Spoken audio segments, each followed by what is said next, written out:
Salutare și bine v-am găsit la un nou episod. Astăzi ne vom juca Brawl Stars. Ăsta e un Brawl Stars hack instalat de Știfi, doar pentru că așa vrea. Adică este acum la calculator și se joacă Roblox. Și cine vrea să dea și lui? Niște Robux. Niște Robux, că el e sărăcut și n-are. Deci, Am niciun Robux. da. Și i-a picat Candy. I-a picat... Stai mă, că i-a picat de Rico și Candy. Asta ne o la duo, la solo și eu zic la duo. Ok, stai să mă uit la quest. Quest. Ne-au gen așa. Hai să-i dăm bătaie, nu uitați să apăsați buton de like, să vă abonați la acest canal, să strângem 40 de like-uri, 50, tot ce zici.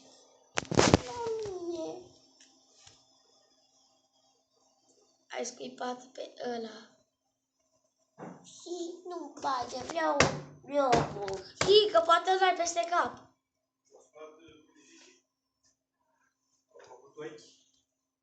Zero Robux. Aoleu. Și hai să vedem, oare câștigă meciul ăsta sau nu?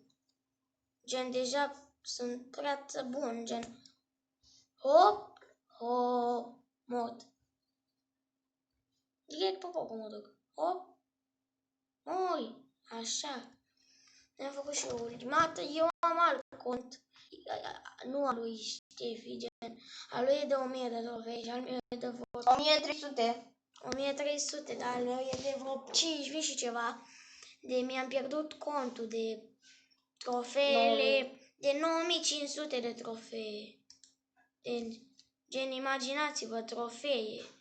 Gen 9000 și prima oară contul meu a fost de 40.000, 30.000.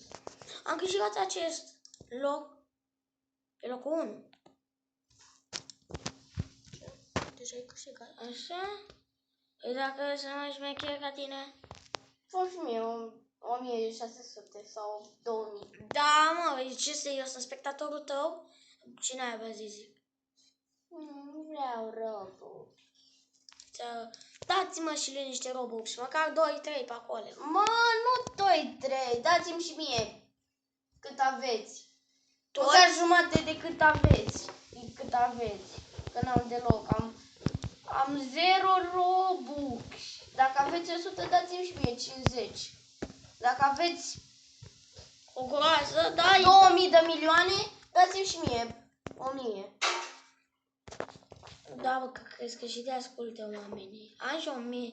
Spectator. Nu-i pe tine, nu-i pe tine, nu-i Nu, pe tine. du-te naibii! Lasă-mă! Dă-te încolo. Ce naibii? Ți-ar ultimata de râs să-ți fie. Bine jucai cu Pam. Acesta a fost episodul, noi ne vedem data viitoare, pa, pa. Bă, nu așa.